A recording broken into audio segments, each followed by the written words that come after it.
ଯଦି ଆପଣଙ୍କ vote card ମଧ୍ୟ ହଜିଯାଇଛି କିମ୍ବା ନୂଆକରି ଭୋଟ କାର୍ଡ଼ ଆବେଦନ କରିଛନ୍ତି ଏବଂ ଭୋଟ କାର୍ଡ଼ଟି ଘରକୁ ଆସିନାହିଁ, ତାହେଲେ ଆପଣମାନେ କେମିତି ଭୋଟ କାର୍ଡ଼କୁ ଅନଲାଇନ୍ ମାଧ୍ୟମରେ ଡାଉନଲୋଡ଼ କରିପାରିବେ ତାହା ଆଜିର ଭିଡ଼ିଓରେ ଆପଣମାନେ ଜାଣିବାକୁ ପାଇବେ। ନମସ୍କାର ଦର୍ଶକ ବନ୍ଧୁ, ମୁଁ ପ୍ରଶାନ୍ତ ଆପଣଙ୍କୁ ସ୍ୱାଗତ କରୁଛି ପ୍ରଶାନ୍ତ ଟେକ୍ ଗାଇଡ୍ସ ୟୁଟ୍ୟୁବ୍ ଚ୍ୟାନେଲକୁ। ନୂଆ ହେଉ ବା ପୁରୁଣା, ଆପଣମାନେ କେମିତି ଏକ ଭୋଟ କାର୍ଡ଼କୁ ଡାଉନଲୋଡ଼ କରିପାରିବେ ସେ ବିଷୟରେ ଆପଣମାନେ ଆଜି ଜାଣିବାକୁ ପାଇବେ। ଯଦି ଭିଡ଼ିଓଟି ଆପଣମାନଙ୍କୁ ଭଲ ଲାଗିଲା, ଭିଡ଼ିଓଟିକୁ ଲାଇକ୍ କରି ଚ୍ୟାନେଲକୁ ସବସ୍କ୍ରାଇବ୍ କରନ୍ତୁ, ଯାହାଫଳରେ ନୂଆ ନୂଆ ଭିଡ଼ିଓ ଆପଣମାନେ ସର୍ବପ୍ରଥମେ ପାଇପାରିବେ। ତ ଚାଲନ୍ତୁ ଭିଡ଼ିଓଟିକୁ ଷ୍ଟାର୍ଟ କରିବା। ପ୍ରଥମେ ଆପଣମାନେ ଯେକୌଣସି ଏକ ବ୍ରାଉଜରକୁ ଆସି ସେଥିରେ ସର୍ଚ୍ଚ କରିବେ ଭୋଟର ECI government.in।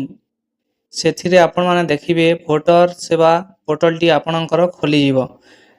ଆପଣଙ୍କ ଭୋଟର ସେବା ପୋର୍ଟାଲଟି ଦେଖିବା ପାଇଁ ଏମିତି ଦେଖନ୍ତୁ, ଟିକେ ସ୍କ୍ରୋଲ କରିଲା ପରେ ମଧ୍ୟ ଏହି ସାଇଟକୁ ଆସିଲା ପରେ ଠିକ୍ ଭାବରେ ଏହି ସାଇଟକୁ ଦେଖି ନିଅନ୍ତୁ ଏବଂ ଆପଣମାନେ କ'ଣ କରିବେ, ତଳେ ଯେଉଁ ଇପିକ୍ ଡାଉନଲୋଡ଼ ଅପସନଟି ଅଛି ସେଥିରେ ଆପଣମାନେ କ୍ଲିକ୍ କରିବେ।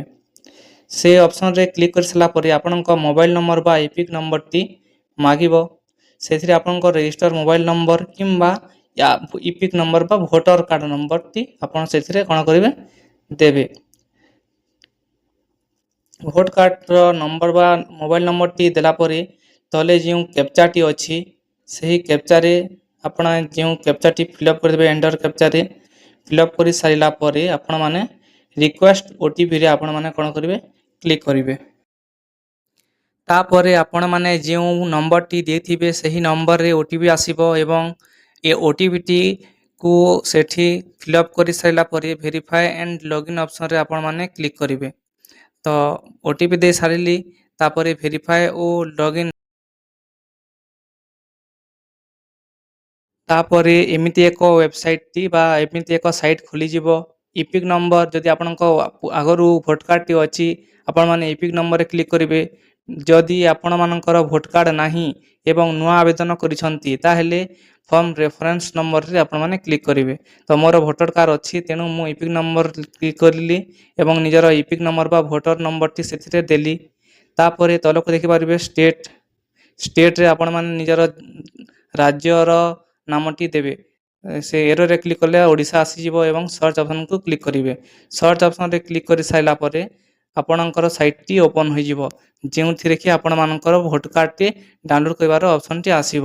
ସର୍ଚ୍ଚ କରି ସାରିଲା ପରେ ଏମିତି ଏକ ଅପସନ୍ ଆସିବ, ନିଜର ମୋବାଇଲ ନମ୍ବର ଆସିବ ଏବଂ ସେଣ୍ଡ OTPରେ ଆପଣମାନେ କ୍ଲିକ୍ କରିବେ।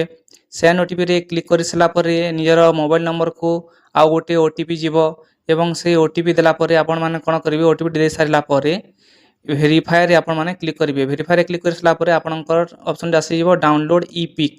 ଏହି ଡାଉନଲୋଡ଼ ଇପିକ୍ ଅପସନଟି ଆସିଲା ପରେ ଆପଣମାନେ ଏଠି ବ୍ଲୁ କଲରରେ ଯେଉଁ ଅଛି ଡାଉନଲୋଡ଼ ଇପିକ୍, ଏଥିରେ କ୍ଲିକ୍ କରିଲେ ଆପଣଙ୍କ PDF ଆକାରରେ ଆପଣଙ୍କ ଭୋଟ କାର୍ଡ଼ଟି ଡାଉନଲୋଡ଼ ହୋଇଯିବ। ତ ମୁଁ ଏଥିରେ କ୍ଲିକ୍ କରୁଛି, ଡାଉନଲୋଡ଼ ଇପିକ୍ରେ କ୍ଲିକ୍ କରିସାରିଲା ପରେ ମୋର ଭୋଟ କାର୍ଡ଼ଟି ଡାଉନଲୋଡ଼ ହୋଇସାରିଛି। ଆପଣମାନେ ଦେଖିପାରୁଥିବେ ନୂଆ ଭୋଟ କାର୍ଡ଼ଟି ମୋର ଡାଉନଲୋଡ଼ ହୋଇଯାଇଛି। ମୋର ଭୋଟ କାର୍ଡ଼ଟି ଦେଖିପାରୁଥିବେ ଆପଣମାନେ ଡାଉନଲୋଡ଼ ହୋଇସାରିଲା ପରେ ଏମିତି ଏକ ସାଇଟ୍ରେ ଆପଣମାନେ ନିଜକୁ ସେଭ୍ କରି ପ୍ରିଣ୍ଟ ଆଉଟ୍ ମଧ୍ୟ ବାହାର କରିପାରିବେ। ଭିଡ଼ିଓଟି ଭଲ ଲାଗିଥିଲେ ଭିଡ଼ିଓଟିକୁ ଲାଇକ୍ କରି ଚ୍ୟାନେଲକୁ ସବସ୍କ୍ରାଇବ୍ କରନ୍ତୁ। ଧନ୍ୟବାଦ।